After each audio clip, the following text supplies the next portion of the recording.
If there was one story in your life that you identified with the most and watched a lot as a child and loved it, what would it be? I would have to say it was Aladdin for that very reason.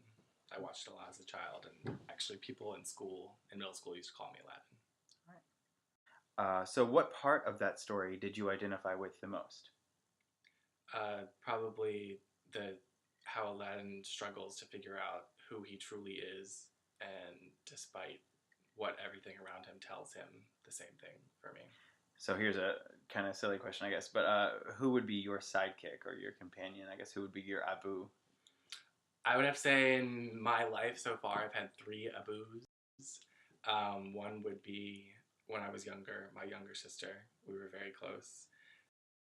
And I had my second Abu in high school. I was very good friends with someone that I actually grew up with my whole life.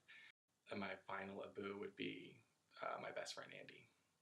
Okay, do you ever hear the voice of the character in your life? I think I identified a lot with Aladdin because, for me personally, I tended to focus on other people, but deep down I knew that I wanted something else for myself. What has been your favorite journey in your life? Like a specific journey, a period of time, or It would have to be in probably the last 5 or so years since I finished school. I came out and just started allowing myself to figure out who I am and being comfortable with who I am. so like the post coming out process. Yeah. All right. What do you feel holds you back most in the world outside of yourself, like something that isn't within you, but out there? Probably the heteronormative ideal. Mm-hmm. The like societal standard of what's right and wrong. Right. Yeah. What do you feel holds you back the most in yourself? Kind of like that scene in the movie in the garden where Aladdin is with Genie and Carpet, and he's just down on himself because he feels like Jasmine wouldn't like him for who he was.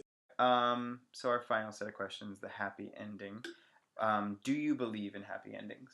Yes, definitely. So what do you consider to be a happy ending?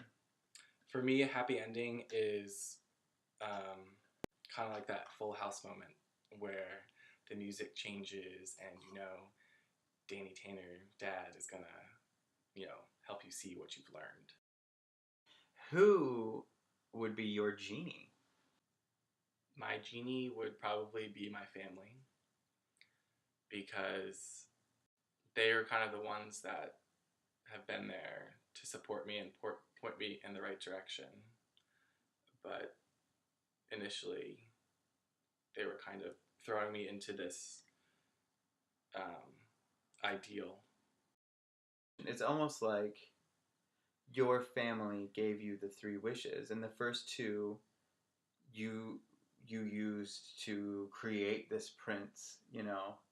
It's funny to me because the 3rd wish was for him to free the genie, and it's like in him giving up the ability to free the genie, on one hand, what everybody like immediately gets from that side of the story is that he was generous. Or another thing that's interesting about that is that in a way he freed himself from the genie as well.